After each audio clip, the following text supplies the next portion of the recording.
gracias a la Fundación Ibercaja por la oportunidad de estar aquí esta tarde.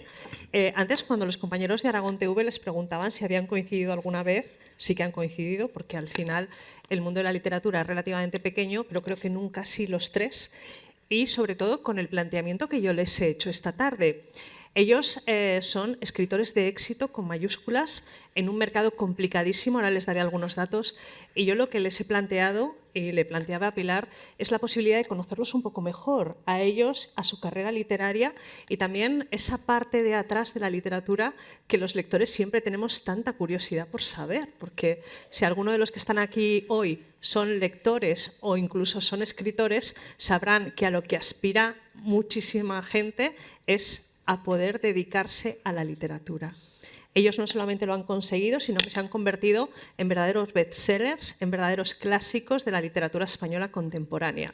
Son además, como les digo, muy generosos y vamos a intentar hacer eso esta tarde aquí. Bueno, lo apuntaba Pilar, este foro de la Fundación Ibercaja, que cumple 150 años, se ha constituido precisamente para eso, para seguir aportando ideas y dar una visión diferente de la realidad. Nosotros hoy aquí vamos a hablar de literatura. Luz Gabás, Ignacio Martínez de Pisón y Manuel Vilas se sientan aquí y tienen varias cosas en común. Los tres son aragoneses, los tres se dedican profesionalmente a la literatura y son autores de éxito. Para que se hagan un poco a la idea, cada día en España se publican 250 títulos diferentes. Madre mía, tiene usted razón. 250 títulos diferentes. Estos señores consiguen estar semana tras semana tras semana en las listas de los más vendidos y en las estanterías y escaparates de las librerías. ¿Cómo lo hacen? Yo supongo, y esta va a ser mi primera pregunta, con muchísimo esfuerzo y dedicación. Ignacio, llevas muchísimos años trabajando en literatura. Vamos a recordar algunos datos. Ignacio Zaragozano, autor de novela y ensayo y nombre habitual en la lista de los long seller, ha publicado Carreteras secundarias, El tiempo de las mujeres, Dientes de leche, El día de mañana, La buena reputación, Derecho natural, Fin de temporada o Castillos de fuego. Su libro más reciente, y esto es importante, es Ropa de casa, en el que por primera vez Ignacio nos deja entrar en la intimidad personal a través de memorias de infancia y de juventud que han sido muy exitosas y muy celebradas porque muchos de sus lectores se han visto reflejados en lo que él contaba. Ignacio, ¿esto es inspiración, es dedicación, es cavar todos los días? ¿Cómo se construye una carrera como la tuya? Sí, claro, yo llevo 42 años publicando libros y se dice pronto, tantos años, ¿no? Para aguantar tantos años necesitas algo que no tiene que ver con el talento, tiene que ver con la perseverancia, con la disciplina, con el no rendirte fácilmente, ¿no? La cantidad de escritores que empezaron conmigo en los años 80, bueno, algunos son muy celebrados, es decir, que de aquella época es Muñoz Molina, de aquella época es Julio Llamazares, Cristina Fernández Cubas, que por supuesto son escritores que ahora mismo son de los consagrados, ¿no? Pero si supierais la cantidad de escritores que empezaron en los 80 y que en los 90 ya nadie lo recordaba. ¿Por qué? Porque de repente pues, somos frágiles, ¿no? Y un editor te rechaza una novela y te hundes, o tienes una mala crítica y eso te sume en el desconcierto o en la depresión, ¿no? Y entonces lo importante es tener fe en uno mismo. Y si tienes fe e intentas que cada libro que escribes sea mejor que el anterior, pues al final acabas teniendo los lectores que mereces. El caso de Luz Gabás fue diferente. Luz tenía su carrera profesional como profesora y de repente publicó un libro, Palmeras en la nieve, que fue todo un fenómeno de ventas, o sea, fue un auténtico boom. El ejemplo claro del boom. Después de Palmeras en la nieve, del que se hizo también una película, vendrían Regreso a tu piel, Como fuego en el hielo, El latido de la tierra, Lejos de Luisiana y Corazón de oro, su última novela publicada en septiembre. ¿Cómo fue eso? ¿Cómo viviste, Luz? Primero, el proceso de crear ese libro, cuánto tiempo llevas cociendo eso en tu cabeza y el boom que vino después. Enlazo con la pregunta que le has hecho a Ignacio, Sí. en el sentido de que un escritor siente que tiene una historia que contar y después tienes otra, y después tienes otra. Yo también he conocido escritores que han escrito una y cuando han visto que escribir además supone ir a ferias, viajar mucho, es muy cansado, pues no han escrito más. Entonces, una mezcla de perseverancia y necesidad de seguir contando. Hay quienes contamos historias de otros, aunque nuestra percepción del mundo esté en nuestros personajes, y otros que hablan de sí mismo. Eso ya depende de cada escritor y del nivel de pudor que tenga para expresar los sentimientos. En cuanto a la oportunidad que yo tuve, me gusta recordarla porque alimenta la ilusión de los escritores. Es decir, yo no conocía a nadie en el mundo editorial y soy la típica que tenía una lista en la nevera con las editoriales desde el Grupo Planeta hasta la autoedición e iba tachando, me la rechazan, no han respondido, me la rechazan, no han respondido. Recuerdo perfectamente un amigo que me dijo, picas muy alto, porque claro, poner arriba pues Planeta era picar alto y dije, bueno, por intentarlo, yo no tenía gente, me moví mucho, pero me moví sola. Y me llamaron, como en las películas, un día sonó el teléfono y me dijeron, soy la editora tal y nos interesa tu historia. Esto está bien recordarlo porque hay gente joven que comenta, bueno, es que es imposible, es que es imposible. No, ahora es posible publicar, ahora más que nunca es posible publicar. Otra cosa es que se publique demasiado y que cualquiera pueda publicar su historia, aunque solo interese a los más allegados, que ese sería otro tema. Porque crear una novela pues es un trabajo, es una arquitectura, es una conciencia de qué es lo que quieres contar y cómo lo quieres contar. No es solo mi abuelo o mi abuela tuvieron una historia fascinante y seguro que a todo el mundo le va a encantar. Es algo más. Claro. El caso de Manuel Vilas también es diferente, porque Manuel era un poeta de culto. Es decir, Manuel Vilas estaba en la cima de la poesía. Después escribió relatos. Yo, de hecho, no me canso de recomendar un libro de relatos suyo, América, que me sigue teniendo fascinada. Y él publica una novela ordesa y se convierte en un fenómeno editorial sin precedentes. Emanuel, tú atravesaste un camino diferente al de Luz y al de Ignacio. ¿Cómo valoras tú ese camino y qué es para ti lo fundamental en la carrera del escritor? Bueno, ya han dicho una palabra que a mí me parece clave, que es la perseverancia.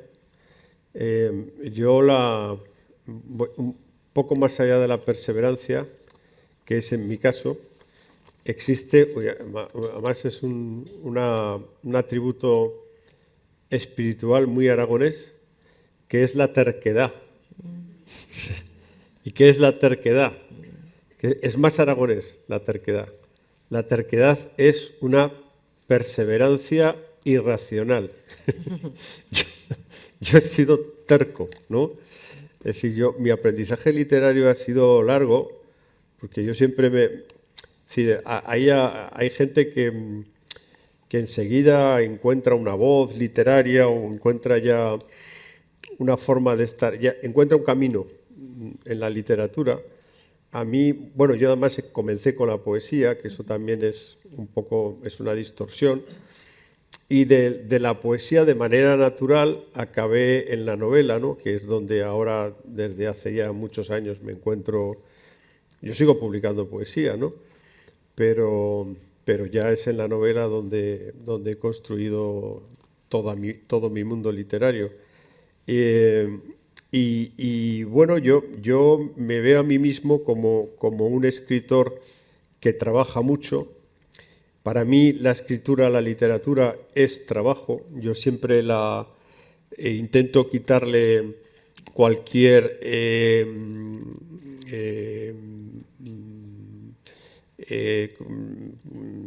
adjetivación romántica o cualquier tipo de atributo que implique cosas ideales o cosas de la inspiración o aquello que venía el idealismo que venía del romanticismo, la visión del escritor, ¿no? Para mí un escritor, tal como yo soy, es un escritor que trabaja mucho.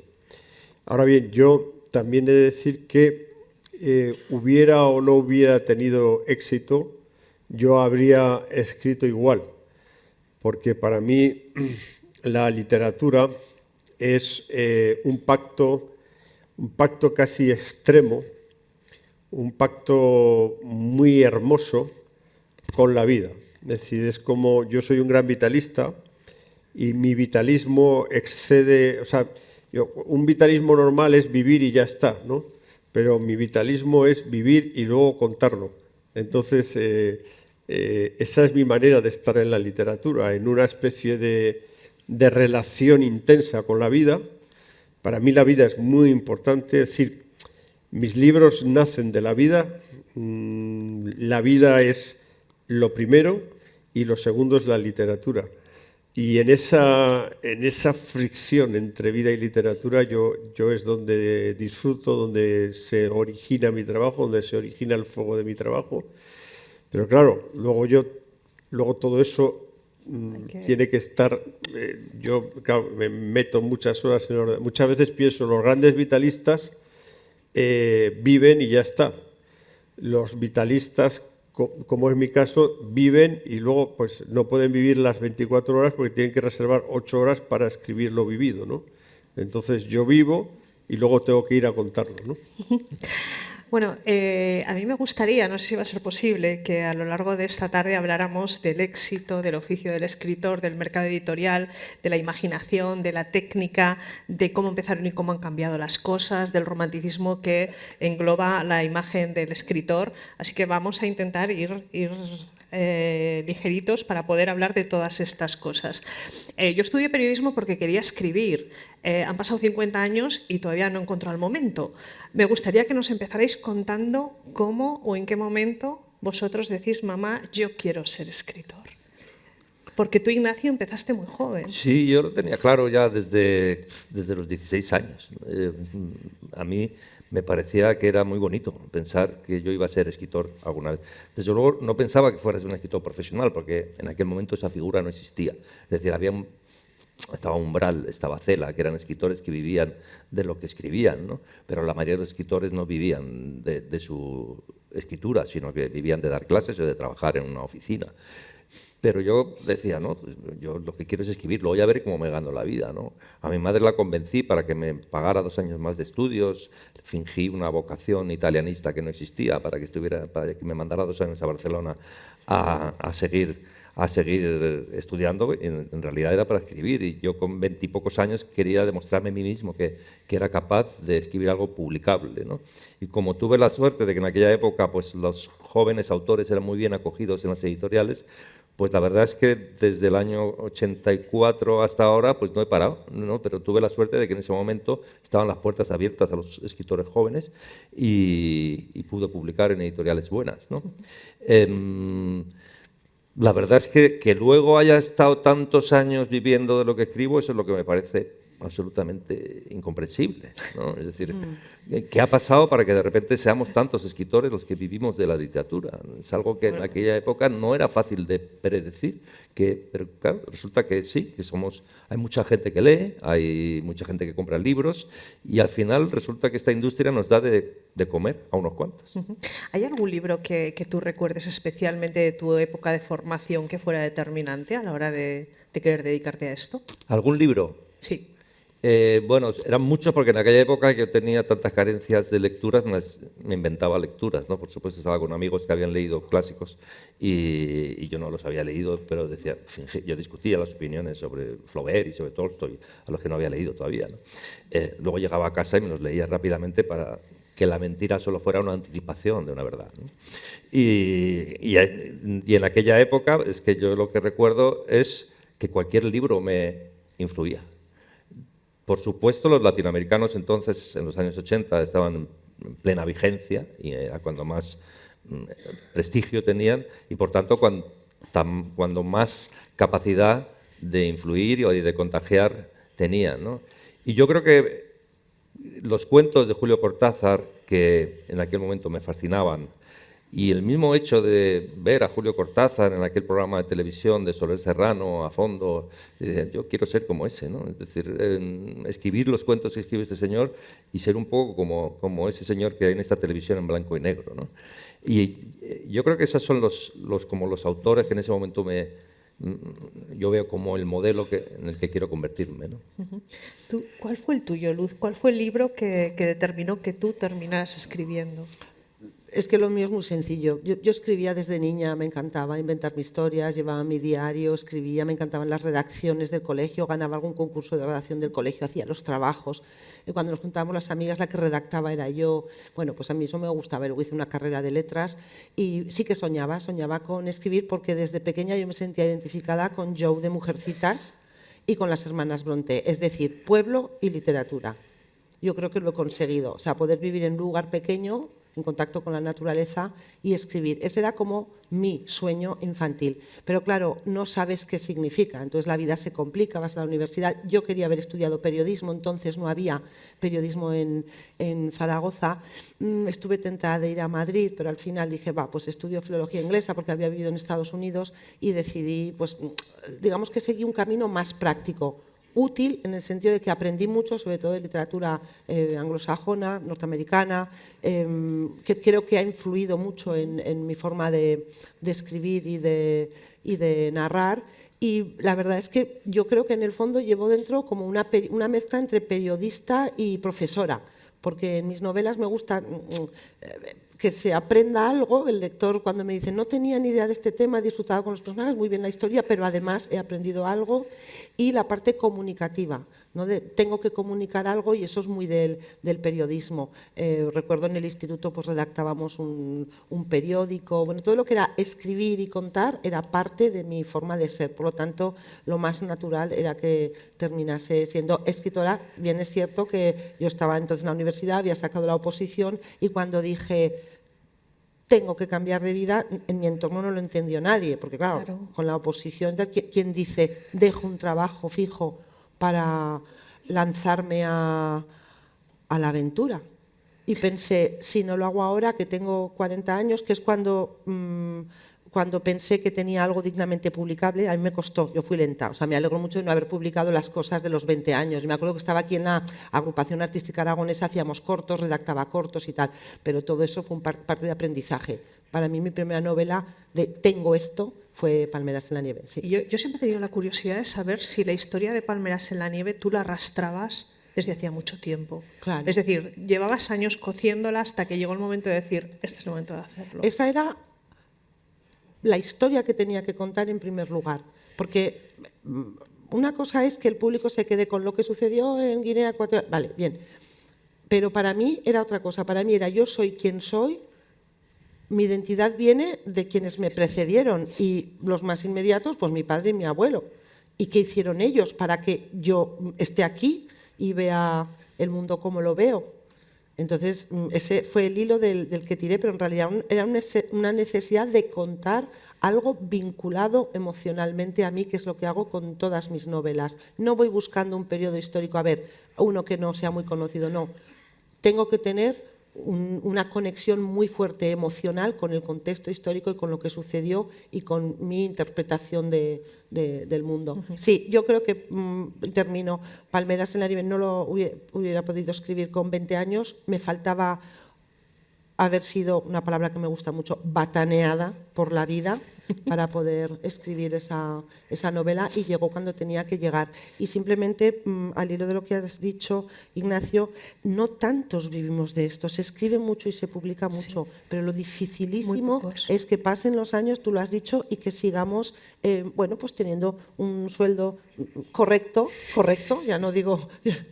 Ya sé que a ti te gusta hablar más de dinero que a mí, yo no. Pero es verdad, yo os lo digo, bueno, pues que podemos vivir de esto sin grandes lujos, bueno, pues una cosa normal. Un buen pasar. Sí, un buen pasar. Exacto, pero estás haciendo algo que te gusta mucho y que te permite, pues bueno, viajar, que a veces viajar es pesado, pero también conoces gente muy interesante. Cuando estás mucho tiempo encerrado en casa, el primer viaje que te toca dices, no quiero, porque te has acostumbrado a estar en casa, pero sales y tienes que salir para tomar el pulso al mundo, ¿no? Pues fíjate, antes de que Manuel nos cuente cuándo empezó él a contar poemas, yo sí quiero aportar algo que tú dices. Yo trabajo en la radio, tengo un programa de literatura, pasa gente muy conocida por mis estudios, ellos han estado varias veces, y yo sí que les puedo contar que los autores que de verdad tienen éxito son súper profesionales. en el sentido de que te hacen la vida muy fácil, son amabilísimos, Puntuales. se prestan a todo, nunca tienen prisa. Muy puntuales. No, es verdad, es verdad. Entonces, tú ves que además de la persona que sabe escribir y contar una historia, detrás hay mucha profesionalidad. Y yo creo que eso es muy relevante a la hora de construir una carrera en casi todo en esta vida, pero también en la literatura. ¿Cuándo empieza Manuel Vilas a escribir poemas? Yo empecé jovencito, con 13 o 14 años, ya estaba escribiendo poemas y ya tenía una vocación lectora muy fuerte. Yo veía los libros y me parecían un desafío leerlos enteros y comprenderlos, ¿no? Y, por ejemplo, cuando conseguía esa hazaña, me sentía muy bien, ¿no? Yo recuerdo, por ejemplo, las primeras lecturas, yo le debo mucho en mi afición por la literatura a Pío Baroja, porque era un escritor que yo con 13 o 14 años lo leía y lo entendía, ¿no? Y luego me enfrentaba a otros escritores que eran más complejos y me costaba mucho más llegar hasta el final y comprenderlos, y eso me generaba cierta angustia, ¿no? Pensar que me estaba perdiendo algo, que no tenía la suficiente formación para leer a algunos escritores más complicados, ¿no? Y luego también empecé, claro, luego leí la poesía, que para mí fue deslumbrante y fue un periodo de formación importante. Por ejemplo, yo recuerdo cuando leí a Antonio Machado, ¿no? Antonio Machado a mí me fascinó, y esa fascinación adolescente ha pervivido, ha pervivido toda mi vida, ¿no? Otros poetas que leí, luego leí a los franceses, que me maravillaban ya no solo su poesía, sino sus vidas. Yo me acuerdo que cuando descubrí ya no solo la poesía, sino la vida de Rimbaud, pues me fascinó, porque eso también llevaba a la consideración de que un escritor también era no solo lo que escribía, sino que también podía ser capaz de hacer belleza, arte y literatura con su propia vida. Y en mi caso también hubo un origen, porque yo con mis amigos de Barbastro y tal, estábamos muy metidos en la música pop, ¿no? Que fue una escuela de formación que en principio parece alejada de lo literario, y no era así, porque nosotros empezamos a escuchar en el año 73, 74, 75, mucha música americana, yo qué sé, desde Bob Dylan, los Beatles, David Bowie, Lou Reed, yo qué sé, Pink Floyd, todo. Y de repente vimos que esa pasión por el pop estaba muy cercana a la pasión por la literatura, y que había un camino muy estrecho, o sea, un pasadizo muy sencillo que llevaba del pop a la literatura, y allí de alguna manera con el pop, con la música pop y con la literatura se fue formando toda mi sensibilidad, y yo empecé a leer, me lo leía todo, ¿no? Yo era un gran lector entonces y estaba muy obsesionado. Luego, por ejemplo, yo recuerdo un verano entero que me dedicaba, no sé, tendría 15 o 16 años, me leí El Rojo y el Negro de Stendhal, me quedaba hasta las 3 o 4 de la mañana leyendo. Luego me atreví con Luz de Agosto de William Faulkner, que tendría yo 16 años, y ahí sí que me cabreé como un mono, porque no entendía nada. Y entonces luego empecé con Kafka, que tampoco entendía nada. Entonces claro, cuando no entendía nada yo decía, esto seguro que es problema mío, ¿no? Que soy tonto, ¿no? Entonces, y ahí había claro, pero luego leía otra novela luego leía Germán Gess, por ejemplo, que lo entendía. Bonito. Y entonces estaba ahí, era un periodo de formación, era muy bonito porque era el joven que está tanteando sus lecturas e intentando descubrir. Luego leí mucho a Lorca, que me fascinó muchísimo, que también y luego leí a Luis Cernuda, por ejemplo. En fin, fue una época de formación en donde leías con devoción, ¿no? Luego esa devoción la vas perdiendo cuando ya te conviertes en escritor profesional, la vas perdiendo porque ya lees de una manera pues mucho más interesada, sobre todo con arreglo a lo que estás escribiendo, y ya estás buscando cosas, ya estás un poco más, tienes la mirada un poco más estropeada como lector. Luego eso que han dicho de lo que estaban comentando Ignacio y Luz, una de las claves del éxito, que sé cómo se podía decir esto del éxito y tal,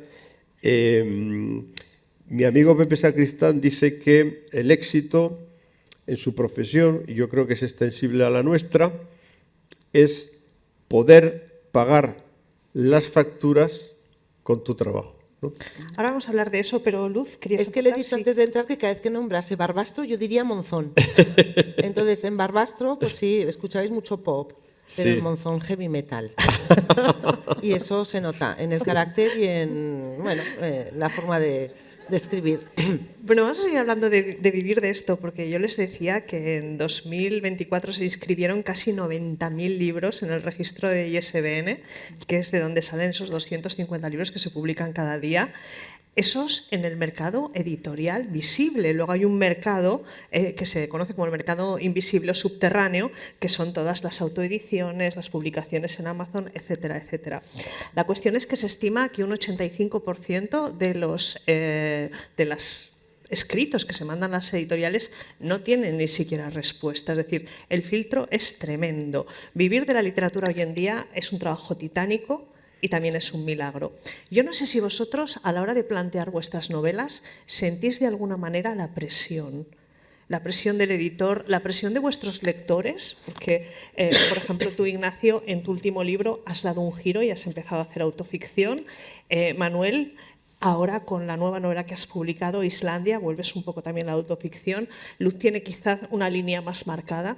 Yo no sé hasta qué punto os condiciona eso de levantarse cada día, mirarse al espejo y decir: yo vivo de la literatura, esto es un milagro. Ya, bueno, autoficción yo no hago, porque lo que hago es auto, pero ficción no. O sea, en el último libro no me invento nada, ¿eh? O sea, el que hace autoficción es Almodóvar en la última película, y que se ve a sí mismo como más guapo, porque ese es Baraglia el que hace de él. Y tal. No, yo cuento las cosas como son y me retrato como creo que soy o como creo que me ven que soy, ¿no? ¿Qué hay que hacer para ganar lectores? Pues yo creo que tienes que ser fiel a ti mismo, ¿no? Porque al final es lo que te agradecen. Precisamente si vas haciendo concesiones al mundo editorial o a las consignas que te puedan dar, es cuando pierdes un poco la brújula de lo que tú eres y del punto de vista que tú tienes, que al final es lo único que vale la pena transmitir a la gente, cómo tú ves las cosas, ¿no? Y precisamente el hecho de que uno pues, se deje orientar solo por sí mismo con los errores que a veces se cometen y con los aciertos que también a veces se detienen, pues yo creo que es lo que hace que al final sepas qué escritor eres y ese escritor que eres, una vez que ya te has convertido en alguien, ¿no? En un escritor, porque los primeros libros siempre son un poco nebulosos, tú nunca sabes muy bien qué tipo de autor quieres ser, pero cuando llevas 4 o 5 ya sabes qué autor quieres o puedes ser, ¿no? Y uno acaba pues haciendo de la debilidad, como es, de la necesidad virtud, y acabas haciéndote el escritor que puedes ser, ¿no? Pero cuando eres fiel a ese escritor que puedes ser o que quieres ser y que acabas siendo, hay lectores que te lo agradecen y que te buscan precisamente porque les gusta este tipo de literatura. Habrá otros lectores que digan, qué pesado, pisón, siempre hablando de España. Manuel, ¿tú tienes presión, no tienes presión? A ver, yo cuando a mí me pasó una cosa que fue la publicación de mi novela Ordesa, que allí yo pues caí en un pozo de emociones brutales, ¿no? Porque yo me hice adicto con esa novela al corazón de los lectores, porque claro, yo allí, no se me tome esto como falta de modestia, pero con esa novela a mí los lectores me decían unas cosas tan hermosas, tan extraordinarias, que yo me hice adicto al amor de los lectores, ¿no? Esta es una adicción muy peligrosa, porque una cosa es que una novela tuya pues guste muchísimo, y otra cosa es que una novela tuya arregle la vida de la gente, ¿no? Entonces, esa novela mía arreglaba la vida de la gente. Entonces yo me quedé, está mal que lo diga, ya reconozco que falta de modestia, pero es real que me pasó esto, lo cuento porque me pasó. Entonces me generó una adicción muy salvaje a estar siempre intentando tocar, no solo tocar el corazón de los lectores, sino convertir a los lectores en hermanos y hermanas de mi familia, ¿no? Porque yo sentía que con esa novela la gente tenía largas conversaciones con los lectores que venía que la firmara y tenía la sensación de que en cualquier momento el lector o la lectora me podía decir, oye, vente a mi casa a vivir, ¿no?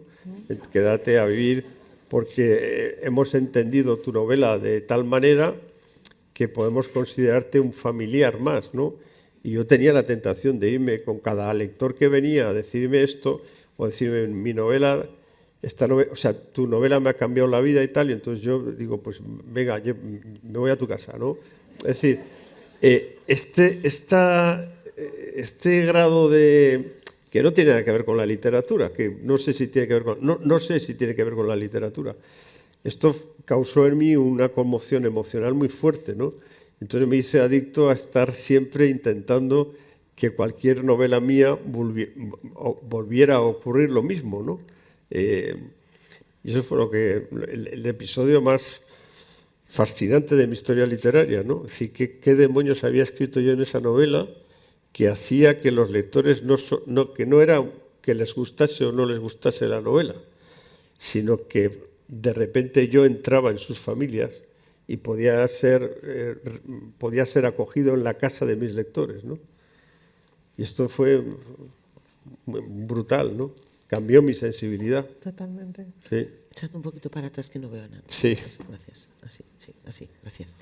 Es que no me acuerdo cuál era la pregunta exactamente.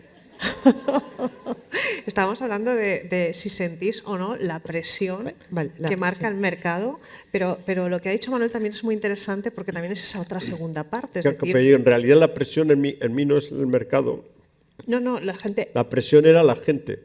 O sea, cuando un texto tuyo, una novela tuya, toca el corazón de los lectores, la presión es que la siguiente siga tocando el corazón de los lectores. Y eso no tiene nada que ver con el mercado, claro. ni nada de nada. Es una lucha, es el mantenimiento de una amistad generada, una amistad profunda, generada entre un escritor y un lector. Es una amistad profundísima y muchas veces el lector no va a conocer al escritor ni el escritor va a conocer al lector.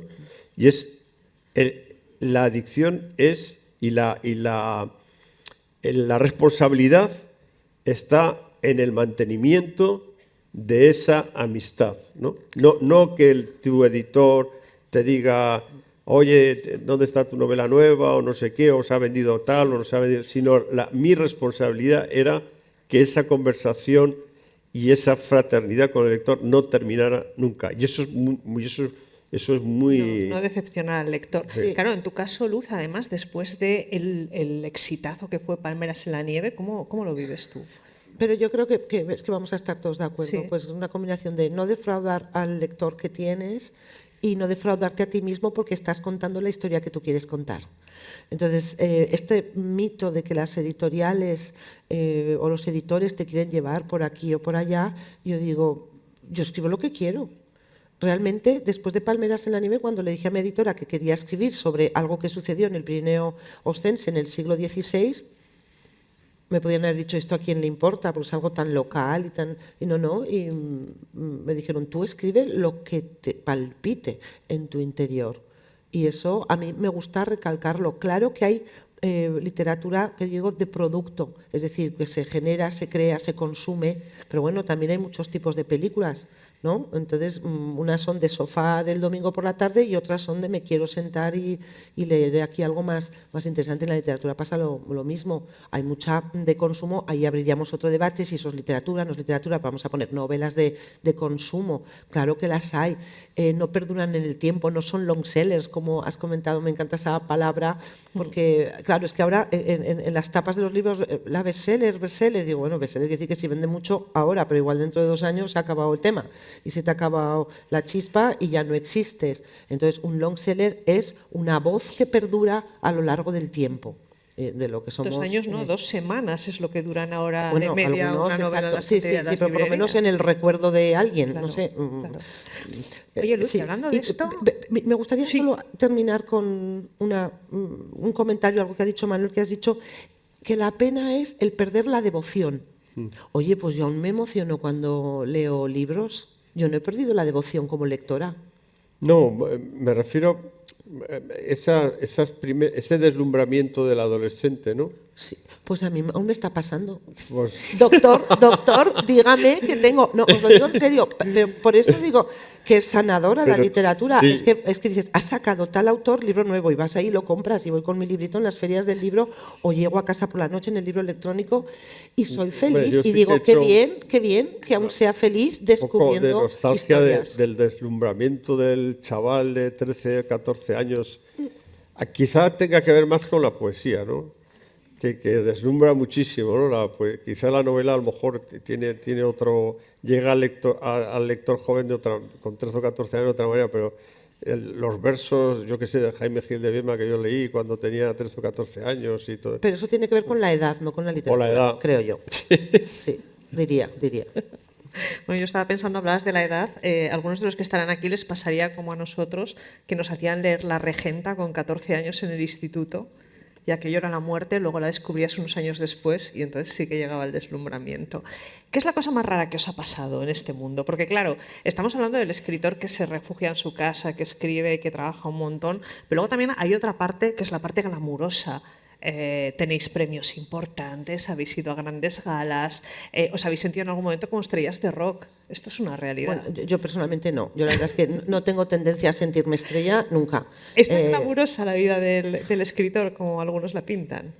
Glamurosa. Glamurosa. Sí. Tienes la opción de estar en eventos que claro que tú has idealizado antes cuando pues, ves la tele y piensas, fíjate, yo recuerdo la primera gala Planeta a la que fui, dije, estoy aquí, hay alfombra Este es roja, fulanito, este es hay menganito. fotocall, claro, te hace muchísima ilusión, tienes la presión, pues por ejemplo, de la ropa que te vas a poner, porque no es algo... no sé, depende de la persona, pero yo creo que ya me vais conociendo y estoy en casa, que soy más bien básica. O sea, no es que sea la persona más presumida del mundo, saco la americana y poco más. Entonces, claro, tienes que pensar en cosas que no has pensado y con tiempo y tienes que organizarte. Yo guardo todas las invitaciones de estas cosas, las guardo en una caja y digo, aún lo hago. Y mira que he estado en galas y cosas, pero digo, pues igual algún día cuando sea muy mayor me encantará abrir la caja y decir, mira, aquí estuve yo. Hay cosas que me he enmarcado, yo soy muy de enmarcar. A mí no me gusta que las paredes estén vacías en mi casa. Mi casa es como un museo. Entonces yo todo lo que quiero que alguien dentro de 200 años encuentre, lo enmarco. Esta es luz, esto no lo he contado nunca, novedad, siempre me guardo alguna cosa. Pero lo hago porque yo he disfrutado tanto abriendo baúles y encontrando cosas antiguas en mi casa del pueblo, que quiero que las siguientes generaciones también encuentren algo. Digo, mira, estuvo aquí, estuvo allá. Entonces sí, tiene esa parte bueno, pues para mí, de privilegio de vivir situaciones que otros no pueden vivir. Eso puede ocurrir que te enganche y quieras vincularte al petardeo o que mantengas tu personalidad y decir, esto es parte del trabajo, pero yo luego me voy a mi casa, me voy a mi pueblo con mis tejanos. O sea, sin perder la perspectiva. Es parte del trabajo. Verás que tenéis casas muy grandes. Y Tenemos casas guardar. muy grandes, podemos Pero hacer en museo. Madrid estamos más... Sí, bueno, pero yo conozco a alguno también que en su piso de Zaragoza también tiene un museo. Esto va con la forma de ser. A mí me gustan muchísimo las antigüedades, me gustan mucho. Bueno, Glamour, no. Lo que sí es verdad que los escritores vamos a hoteles muy buenos. eso lo faltaría. Claro, es que Con sí. los palizones que nos metemos. Claro, pero si necesitas tuviéramos una que pagarlo comodidad. nosotros iríamos a uno de una estrella menos. O no irías. O no iríamos. Directamente. ¿no? Yo durante una época, ahora ya no, porque en todos los hoteles hay gel de ese, ¿no? Para lavarte las manos. Pero hubo una época que yo, como recuerdo, me guardaba una pastillita de jabón de todos los hoteles, ¿no? Y ya llegó un momento, al cabo de 20 años de viaje, que Cajas de tenía pastillas. teníamos una caja así de grande, ¿no? Y ya mi mujer dijo, bueno, ya está bien, estos jabones no tienen ningún sentido no tenerle. Bueno, pues todavía llevamos como 3 años gastando las pastillitas de jabón y nos quedan pastillitas de jabón como para 2 vidas más. Puedes regalarlas. Es decir, mis hijos, cuando sean viejos, seguirán lavándose con pastillitas de jabón de una feria del libro en Sevilla en la que estuve en el año 92. Sí, pero esto también está muy bien que lo cuentes porque, es que vais a los mejores hoteles. A ver, te pegas unos palizones. Yo el otro día salí de mi casa a las 10 de la mañana y llegué a las 10 de la noche a Málaga. Fueron 12 horas para poder llegar, porque la charla era por la mañana en unas jornadas de novela histórica. Dices, es que si el viaje no es un poco cómodo, me quedo en casa y no voy, te lo digo en serio, porque te haces mayor y son palizones. Entonces, se No, trata de, tampoco exageréis, ¿eh? ¿De hacerte No, mayor o porque de...? del 4 estrellas no hay manera de subir, ¿eh? O sea, porque el otro... Bueno, pues está bien, nunca a mi amigo Guillermo Arriaga, que es escritor, el escritor mexicano y cineasta, le preguntaron una vez, porque él es escritor y también es cineasta, y le preguntaron, ¿qué diferencia hay entre el cine y la literatura? Dijo, los hoteles. Sí, claro, porque en el cine los hoteles sí que son de... No. Bueno, y llegas, por ejemplo, a las 11 de la noche o a las 12 Claro. y tienes que tener algo en la habitación de comer. O sea, no es algo, no es un capricho de son unos snobs, no. Es como- Pero a Bueno, veces y- te ponen en hoteles que... Joder, yo, sí. Hombre, a ver, si vas a un Al encuentro de principio, clubes de claro. lectura en un lugar Yo cuando rural pequeño no cuando vas me a invitan algo, yo esperar siempre esto. miro el hotel, al booking.com. Menor de 8 no voy. O sea, porque vamos, si vas a salir de tu casa, por lo menos a un sitio que esté igual que tu casa. Claro, mejor Sí, ya. pero comprendiendo pero que lo hay del un- acceso yo me lo sigo llevando, las pastillas de jabón. Pero estoy comprendiendo que hay un entorno rural en el que no vas a encontrar hoteles Luego, de cuatro aparte hay estrellas y pastillas de no se jabón trata que ya de según eso. qué sitio, porque hay de estas que son de poca calidad, pero hay unos hoteles que te ponen unas pastillas de jabón. De marca, de marca. Y luego dices, claro, te has lavado las manos y al día siguiente tienes que ir y está la pastilla intacta. Y yo digo, coño, esto no puede ser. Entonces cojo la bolsa de plástico que envuelve el vaso, meto la pastilla de jabón en la bolsa de plástico y me la meto en la maleta porque no mancha y llego a mi casa y tengo una pastilla de jabón de la leche de calidad. O sea, Aprovechado. pero es que si no, dices, las van a tirar. O sea, digo, no puede ser. En fin, bueno, oye, ya que estamos, una curiosidad que yo tengo siempre, porque claro, cuando llegáis a las 12 de la noche al hotel es porque venís de un acto, de una firma, pero antes habéis pasado por 14 medios de comunicación que os han hecho la misma entrevista, porque todos os hacemos la misma entrevista. ¿Cómo gestionáis eso? Es decir, que cuando lanzáis una novela os hagan 427 entrevistas iguales. ¿Contestáis siempre lo mismo o vais inventando respuestas? Es que depende del entrevistador, mucho. Aunque sea la misma pregunta, el entorno, el contexto puede ser completamente diferente. La radio, el medio, que sea. También vas muy mentalizado, porque esto sucede cuando sacas una nueva novela y sabes que estás promocionando esa novela y que aprendes enseguida que no todo el mundo escucha las mismas respuestas. Unos escuchan una radio, otros, entonces tienes que... No pasa nada por repetirlo. Tú lo has dicho antes, que somos profesionales. Yo creo que se trata de conoces a un periodista nuevo y es tu trabajo y mi trabajo y hay que darle ese valor. Yo debo decir que entre mis escritores más conocidos nos da miedo siempre cuando oímos la promoción en Bilbao.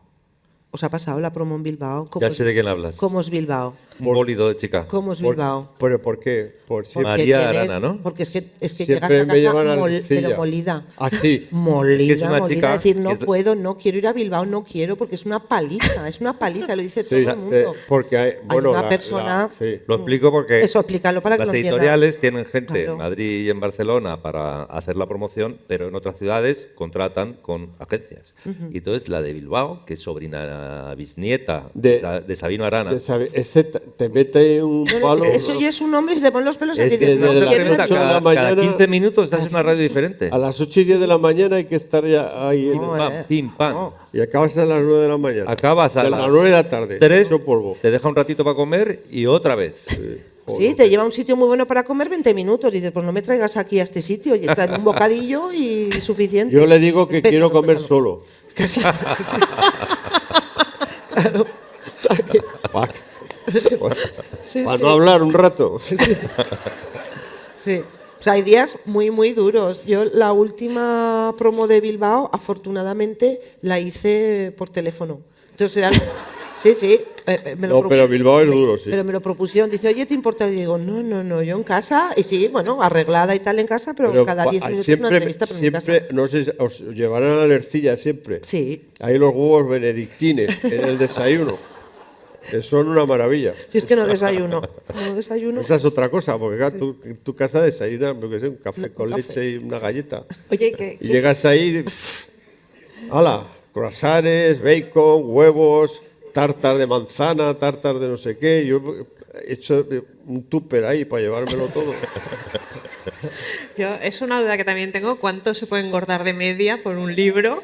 Pero bueno, mientras lo calculáis, sí que os querría pedir, porque ahora vamos a pedirles que le pregunten lo que quieran, porque claro, yo estoy barriendo para mi curiosidad. Bueno, déjame decir una cosa. También Sí. hay momentos, no sé si a Ignacio y a Luz les pasará, que a veces también, y yo he hablado con otros escritores que les pasa, que de repente hay abatimientos, ¿no? Porque de repente llegas a la habitación del hotel después de haber estado dando charlas todo el rato y entrevistas, llegas ahí y dices, de repente hay un momento de soledad rara que dices, ¿y qué demonios estoy haciendo yo aquí? ¿Sabes? Tan lejos. Es una pregunta, no sé si os pasa, ¿no? Alguna. Honda, ¿no? Es decir, vale, estás tu trabajo y tal, pero de repente, ¿qué demonios estoy haciendo en tal Sí, ciudad? ¿no? no, porque la promoción está bien cuando te tratan bien, cuando ves que tiene algún sentido, cuando ves que vas a una presentación y hay gente, pero a veces la promoción es desastrosa. Es decir, a veces llegas a un sitio, nadie te quiere entrevistar, no va nadie a tu presentación y dices, bueno, ¿para qué me han traído aquí? ¿No? Y con lo bien que estaría yo en casa leyendo tranquilamente en mi sofá, ¿no? Y luego es verdad que lo que tenemos es que tenemos muchos tiempos intermedios de descanso, es decir, no es como los músicos que están siempre donde les llamen a Iván a tocar. Hoy he leído que Santiago Auserón pues, le dio medio una crisis hace poco en un pueblo de Cádiz, ¿no? Porque de repente él mismo ha devuelto el caché, ha dicho que no quería cobrar porque le salió todo muy mal, ¿no? Es que a veces, supongo que si llegas con mucha tensión, mucho estrés acumulado, llega un momento que estás a punto también de colapsar, ¿no? Porque son muchos días muy seguidos, ¿no? Pero luego tenemos, bueno, yo particularmente 2 años hasta la siguiente promoción, ¿no? Te lo concentran todo las primerísimas semanas de que sale el libro. Y luego ya, ¿no? Luego ya un poco se olvidan de ti, luego ya te van llamando de los sitios, pero porque te ofrecen clubes de lectura, te ofrecen dar charlas o presentaciones en librerías en diferentes ciudades, luego ya es más reposado. Pero es verdad que los primeros días... Yo diría que el primer año, porque te tocan todas las ferias y todo esto, para mí es casi un año. Pesado. ¿Un año a ese ritmo? Sí. Pues yo no lo Y no te aguantaría. enseño la Pero hay agenda. también ahora una cosa pero- que está pasando que bueno, es también está, que acaba de la, salir. la- novela. la promoción perpetua, o sea, Sí, todo el rato. también. O sea, o sea, Porque hay jornadas de novela histórica, depende, una novela encaja en esto, otra novela encaja en lo otro. Hay una cosa que a mí me da mucho la atención, que de repente parece que los escritores sabemos de todo. A mí me han llegado a llamar de algún acto universitario y yo he dicho, a ver, sinceramente yo soy escritora, no soy historiadora. Que igual de Luisiana soy la persona que más sabe en España en la actualidad, pues igual, porque es un tema muy poco tratado, pero yo jamás me voy a poner por delante de un historiador. Entonces algunas veces declinas invitaciones o dices, bueno, yo puedo hablar de esto, pero no más, no voy a dar ninguna ¿Qué es lo más lección. loco que os ha pasado? ¿Perdón? ¿Qué es lo más loco que os ha pasado? Lo más loco. Sí, porque antes comentabas, yo sí que he tenido la experiencia de presentar a un escritor y que no venga nadie. O sea, un escritor que vino de propio, de Barcelona, a presentar su libro aquí, además bastante conocido, a Zaragoza, y estábamos ahí él y yo, y el de la librería, y yo no sabía dónde meterme, de verdad. Estaba llamando ahí a los amigos para que vinieran a hacer bulto. Esta es una situación muy tensa y muy desagradable, pero también hay situaciones divertidísimas donde la gente se lo pasa muy bien y disfruta mucho. Lo más loco que os ha pasado, el lugar Mira, más absurdo donde la habéis cosa más ido. absurda que me ha pasado, que fue como en los años 90, finales de los 90, que me invitaron al Salón del Libro de Sao Paulo. Y yo Oh. feliz porque no había estado nunca en Brasil y dije, qué bien, una semana en Sao Paulo y tal. Y entonces llegué allí, me recogió un coche, me llevó al hotelito y ya nunca más volví a saber nada. En toda la semana. Es decir, iba yo al Salón del Libro, nadie sabía de mí. Preguntaba en el stand que había de la Federación de Escritores, de Gremio de Editores y no sé qué, no sabían quién era. Llamé a no sé quién, la embajada tampoco sabía. Y cuando volví, al cabo de una semana, porque yo intenté cambiar el billete y volver antes y tal, porque estaba absolutamente solo, ¿no? Y resulta que tenía que pagarme un billete nuevo, ese billete no se podía cambiar, entonces me quedé toda la semana.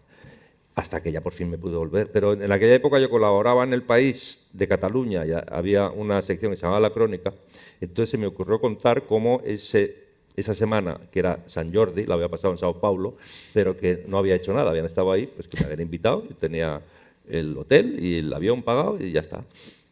Y entonces escribí la absurda aventura mía por Sao Paulo a solas con un libro bajo el brazo. Y entonces me llama el tío que me había invitado, me dice, no puede ser que no hayas hecho nada, porque tengo aquí el informe de todas las actividades en las que has intervenido.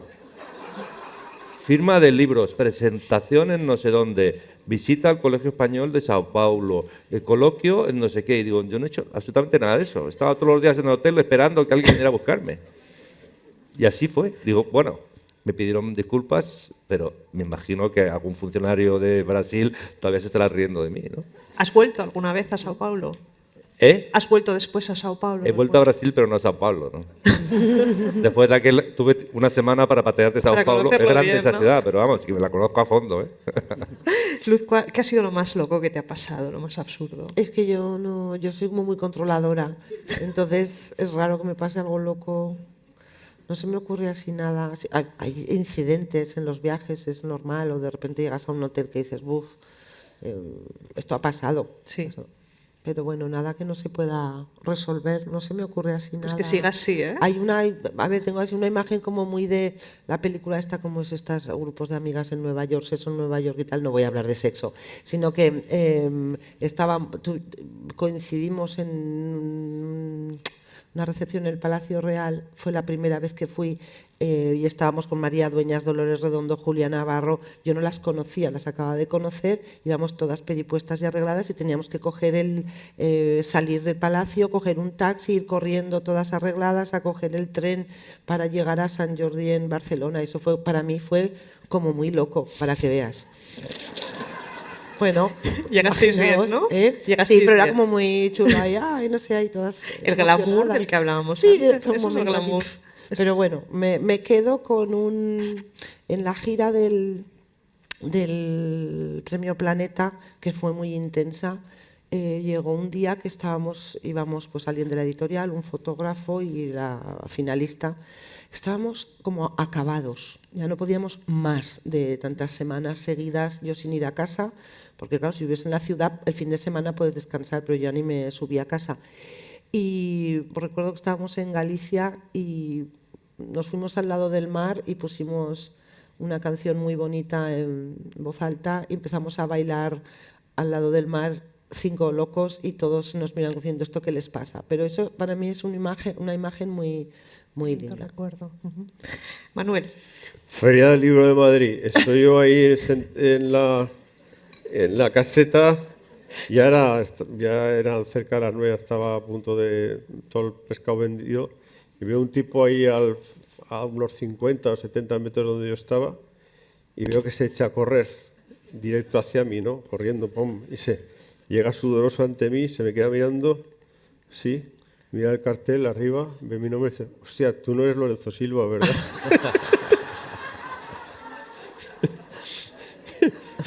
Esa una, pero de confusión con escritores, bueno, Eso pasa, sí. me viene uno y me dice, oye, Manolo, qué bien que ahora ya tus poemas al gallego los hayan traducido al castellano. Digo, oye, me los puedes firmar y tal. Sí, y cojo un libro mío y digo, sí, te lo firmo. Otra en Barcelona, me dice, se me queda mirando así. Estoy mirando,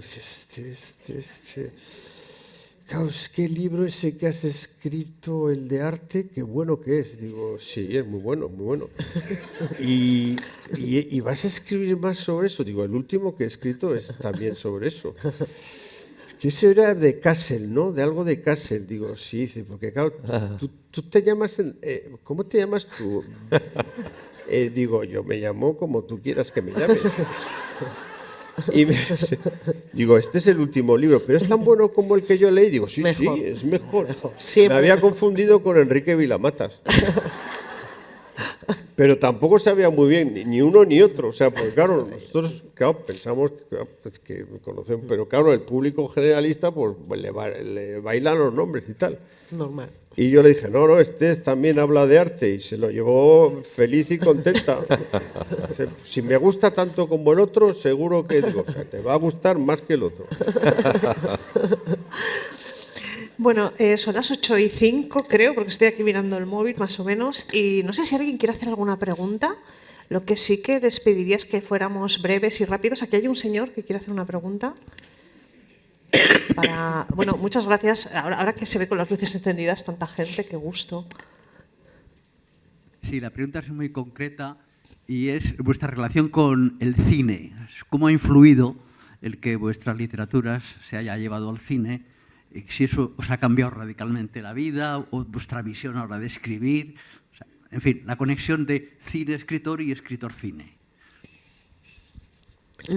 Yo es que quería, ya de jovencillo, también quería formar parte del mundo del cine y me preocupé por aprender a escribir guiones y tenía como muchas ganas de formar parte de ese mundo y llegué a escribir varios guiones, alguna novela mía se adaptaba al cine y a series. Y luego ya, la verdad es que ahora mismo, pues ahora me doy cuenta de que se vive mucho mejor siendo novelista que siendo guionista.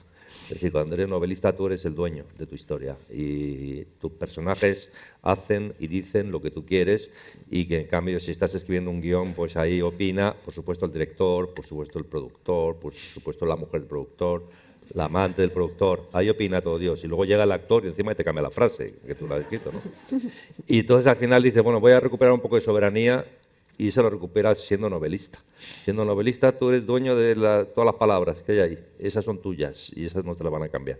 Y siendo guionista, pues estás un poco a merced de todos los que mandan e influyen, ¿no? Sí.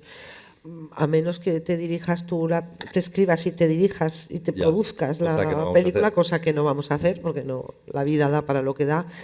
Yo creo que una película es una interpretación de un director o directora sobre un texto. Y como tengo claro que son dos lenguajes diferentes, nunca sufrí con Palmeras en la nieve y algún otro proyecto que esté en marcha. Lo mejor es zapatero a tus zapatos. Yo escribo novelas y el que haga cine, que haga cine. Mi experiencia es que disfruté mucho de la transformación porque era un privilegio poder participar en una producción muy, bueno, pues muy cara, muy importante. Fue increíble como experiencia y más para mí que había en Zaragoza participado, como os he dicho antes, en cosas de cortos cinematográficos en la agrupación artística aragonesa y en el certamen que se hacía de cine invisible que organizábamos un grupo en el que yo también participaba. Entonces, a mí me ha gustado muchísimo siempre el cine y disfruto mucho con las adaptaciones, con todas, y no me enfado. Yo soy de las que no me enfado. Quiero decir, ahora, no voy a decir nombres, pero hay una adaptación de una novela que me gusta muchísimo y debe ser, pues no sé, la adaptación número 20, pues la iré a ver y la disfrutaré. Hace poco vi Drácula, he visto todas las de Drácula y todas me gustan. Entonces, es que es diferentes perspectivas de un mismo texto. Entonces, soy Esa es la de disfrutona. comer por las cosas. Por ejemplo. Pero quiere decir que cada uno va al cine pues, por diferentes razones y cada uno lee por diferentes razones. Y también hay una cuestión. Si no quieres que te toquen la novela, pues no cedas los derechos. Claro. Punto. Stop. No hay más. No hay más. Total. Eso había el caso, bueno, perdona Manolo que te retrase, había el caso famoso de Juan Marsé, gran amigo mío, pero que siempre se quejaba de las adaptaciones que le hacían al cine. Y particularmente se quejaba de las adaptaciones que le hacía su amigo Vicente Aranda. Le hizo 4 películas sobre novelas de Marsé, nada menos. O sea, si no te ha gustado la primera, pues ya no hagas la segunda. Pero si no te ha gustado ni la primera ni la segunda, pues no le cedas los derechos a la tercera. Pues llegó a 4. Y cuando hablaban, entonces claro, le decía Marsé a Vicente Aranda, le dice, joder, Vicente, es que no eres John Ford. Y el otro le decía, tampoco tú eres Flaubert.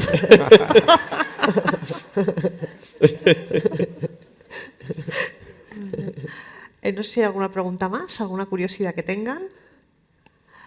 Bueno, yo sé que hay muchos fans, muchos amigos que los van a querer saludar. Una última consulta, ¿estaréis firmando el 23 de abril en Zaragoza? ¿Vendréis para la Feria del Libro? ¿Tenéis algún Yo, plan? San Jorge, este año voy a venir aquí porque no me dejan en la editorial. A veces mandan en nuestras agendas y de repente te dicen, no, es que tienes que, lo importante es que en San Jordi estés en Barcelona. Y digo, ¿pero para qué? Si el San Jordi es muy diferente. Muy loco, Sí. San eso sí que Jorge, es loco. Eso es muy muy diferente a la bonito. Feria del Libro de Madrid. Sí, que es. Y ahí pues vende el último libro sobre el Barça, el libro del cocinero de la tele, es decir, es otra cosa, ¿no? La Feria del Libro de Madrid es muy, muy bonita, porque realmente ahí hay todo tipo de escritores, todo tipo de estilos, todos conviven bien y todos tienen sus lectores, pero la Feria del San Jordi para mí es un sufrimiento.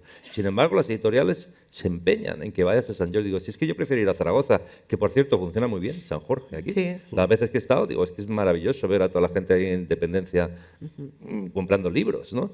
Y entonces este año he dicho que no me quedo en Barcelona para San Jordi, sino que vendré a San Jorge. A mí me pasa lo mismo, que a mí no me dejan venir aquí. Yo el 23 estoy todo el día en Barcelona, sí. Pues tendrías que decirle mejor Sí. Zaragoza.